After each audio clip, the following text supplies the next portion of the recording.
Amém? Todos encontraram?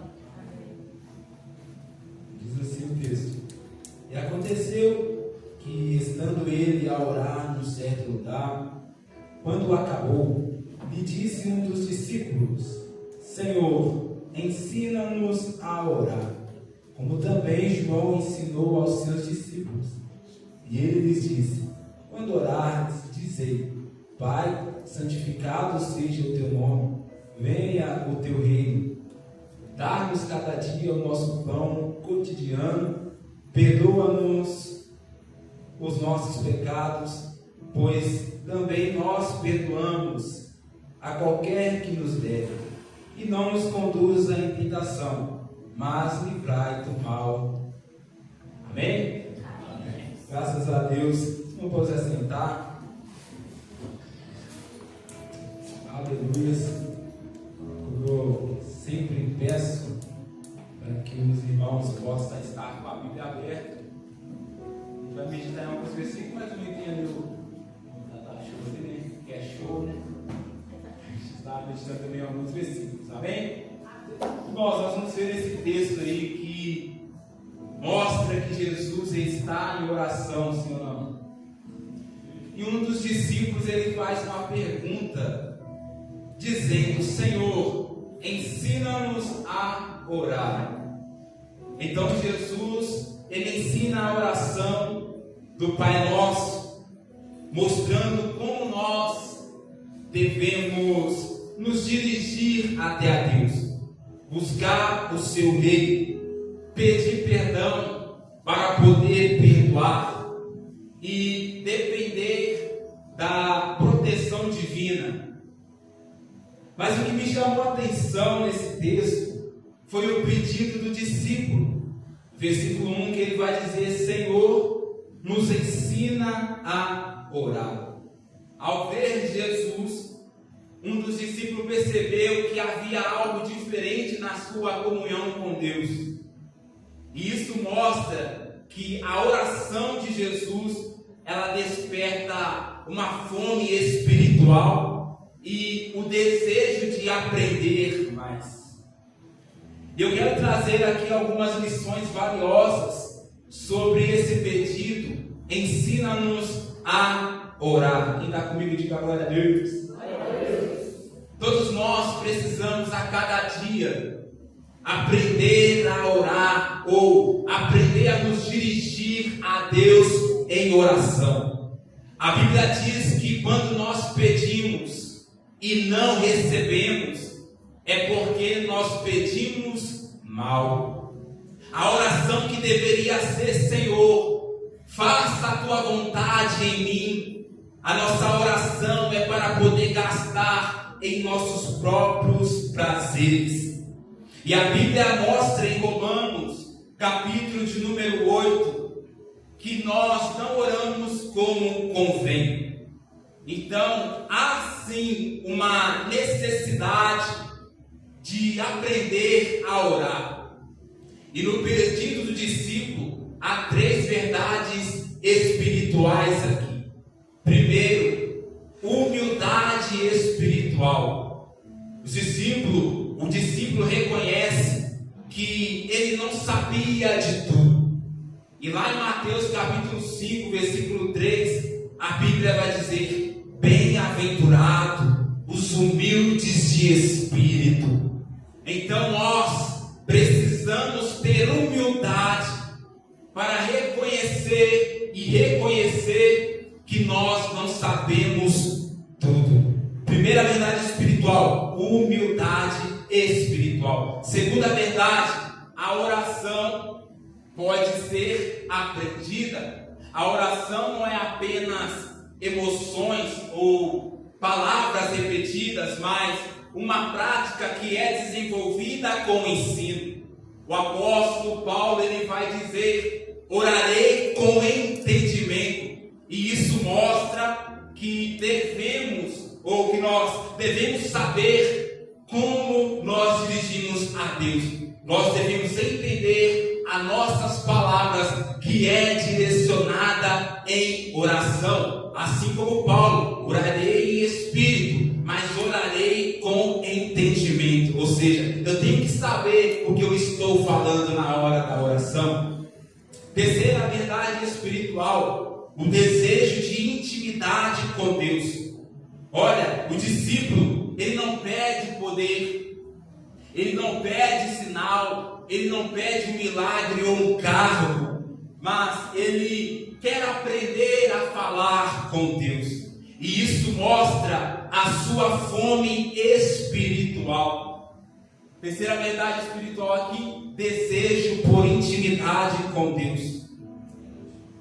Se esse discípulo, ele fosse nos tempos de hoje, se esse discípulo, ele vivesse nos tempos de hoje, todas as segundas-feiras no ciclo de oração, ele estaria presente aqui. Todos os cultos ele chegaria um pouco mais cedo para dobrar os seus joelhos e começar a orar. Toda a campanha de oração ele estaria presente, ainda que sem palavra, mas ele diria: Senhor, me ensina a orar. Aleluia, aleluia. E é sobre este pedido que eu quero ministrar uma palavra ao seu coração, com um tema subordinado: como nos direcionar a Deus em oração. Amém? Como nos direcionar a Deus em oração. Depois que você entende que a oração, ela deve ter um reconhecimento de que Deus, Ele é o nosso Pai. O segundo passo é orar por perdão. A Bíblia diz que aquele que diz não ter pecado é mentiroso e faz Deus de mentiroso ainda. Não existe ninguém perfeito. Então não há do que nos envergonhar de clamar a Deus pedindo perdão. Em Lucas capítulo de número 18, versículo 9 ao 14, Jesus ele conta uma parábola de dois homens que subiu ao templo para poder orar. Um era fariseu e o outro era publicano. E Jesus vai dizer que o fariseu que se achava justo, ele nem se dobrava, e ele olhando para cima, batia no peito e dizia: ó Deus, graças te dou por não ser como os demais homens, roubadores, adúlteros, e como esse publicano que está aí. Porém, a oração do publicano era: ó Deus, tem misericórdia de mim, pecador. Aí Jesus ele faz uma pergunta: quem dentre esses dois foi justificado? E ele conclui dizendo: aquele que se exaltar será humilhado, mas aquele que se humilhar, esse será exaltado. Sabe por que não tem muitas pessoas, não tem muitos jovens que é honrado? Porque são de nariz em pé, porque são orgulhosos, não se humilha. Mas aquele que é humilde de espírito e se humilha diante da presença de Deus, este é abençoado. Aleluia. Coloca aí para nós 1 João capítulo de número 1 e o versículo 8 e depois o 9. Aleluia.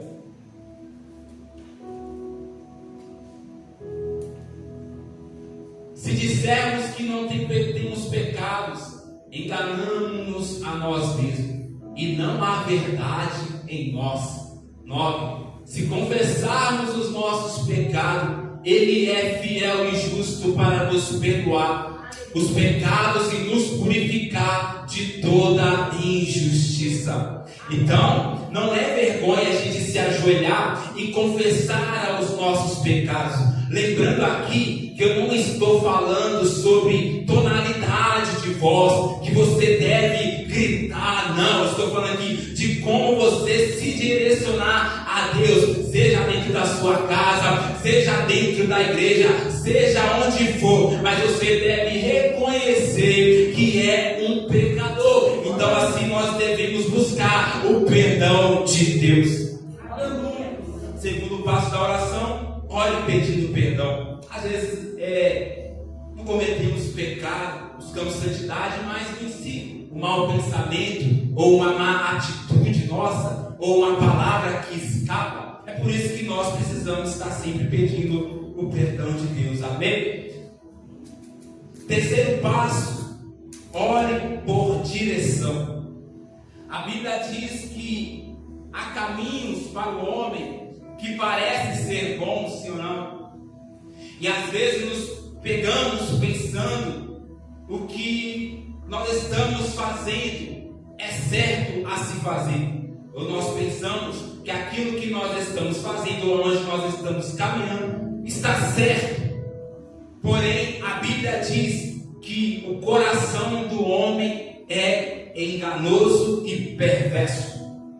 O apóstolo Paulo, a Bíblia diz que ele queria até certo lugar, mas o Espírito Santo bradou em seu coração, dizendo para ele não ir, porque não era a vontade dele. Jonas, ele quis seguir a sua mente, seguir os seus pensamentos, não obedecendo à direção de Deus. E os irmãos sabem o que aconteceu em não obedecer à ordem divina. Agar cismou com a sua patroa, e a Bíblia diz que ela começou a andar errantemente pelo deserto e sem direção. Sendo assim, entendemos a necessidade de orar pedindo a direção de Deus, o que está alinhado com a vontade dele, que é perfeita, que é boa e que é agradável. Então, em terceiro lugar, ore a Deus pedindo direção. E quando Ele te direcionar a algo, conforme a vontade dEle, ore dizendo: Deus, eu estou realmente caminhando segundo a Tua vontade. Pai, eu quero ser dirigido pelo Teu Espírito Santo, porque o meu coração é enganoso e nele eu posso tropeçar. Então nós devemos pedir a Deus em oração a direção ou a sua vontade em nossas vidas. Mas, João Paulo, como eu vou saber que eu estou sendo dirigido, que eu estou sendo guiado por Deus? É aqui que nós entramos no quarto passo para a oração, que poderia ser antes, mas já foi. Mas enfim, né? Você não vai orar só um dia, ou cada tópico dessa mensagem, você vai orar um dia. Hoje eu vou orar por perdão, e amanhã eu vou orar por direção. Não, você vai orar tudo isso em um dia só. Amém? Então o quarto passo, ore pedindo quebrantamento. Aleluia. Não é para ser quebrado, né? É para pedir para Deus quebrantar. Não é ser quebrado, é ser quebrantado, que há diferença. E quando oramos pedindo o quebrantamento a Deus, Deus nos constrange com o seu amor, que é causada pela presença de Deus. E isso não é sobre sentimentalismo. E quando nós somos quebrantados, nos tornamos sensíveis à voz do Senhor, sensíveis à voz do Espírito Santo de Deus. Por isso que nós devemos orar pedindo quebrantamento. Toda a sua oração você deve dizer: Senhor, quebranta-me. Por favor, coloca Salmo 51, versículo de número 17.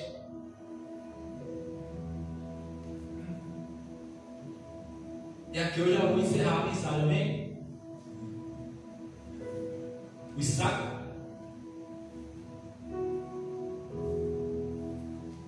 Põe o 16. Isso. Porque te não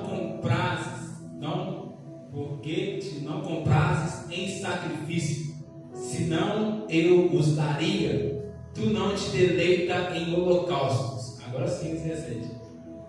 Os sacrifícios para Deus são o espírito quebrantado, a um coração quebrantado e contrito não desprezarás, ó Deus. Então, a ideia de orar por quebrantamento, ou na verdade, o pedido para orar por quebrantamento, é nos tornar sensíveis, humildes diante da sua presença. E quando o texto fala de holocausto e sacrifício, fala-se de oferecer ou ofertar um culto a Deus.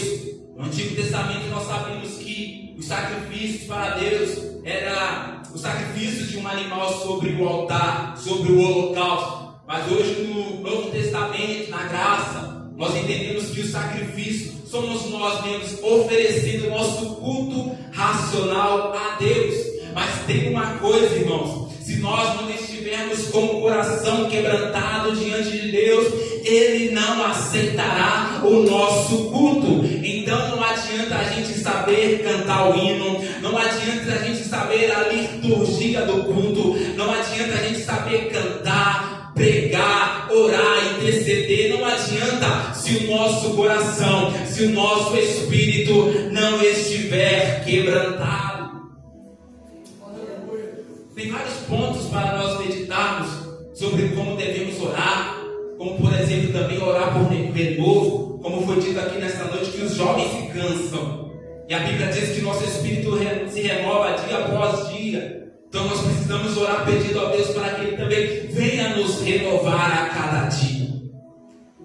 E assim, essa mensagem eu deixo ao coração dos irmãos: ore pedindo perdão, ore pedindo direção, ore pedindo quebrantamento. Precisamos buscar ao Senhor em oração. Estamos dando início aí. Alguns jovens adolescentes estão de férias, né? Mas aí que vai vir a necessidade na hora de chegar às aulas, né? De nós colocarmos os joelhos no chão e clamar a Deus com entendimento de palavras. Amém? Às vezes alguns jovens eles se perguntam dizendo: eu sou jovem, eu não preciso de orar. Meu pai ora por mim, minha mãe ora por mim. Tem jovens que pensam assim, mas a Bíblia vai dizer: lembra-te do teu Criador no dia da tua mocidade. Amém? Se coloque de pé, quer fazer uma oração. A gente vai terminar aqui porque a gente tem um compromisso ali, mas estamos aqui quase no horário bom. 8, não, na verdade é 20h48.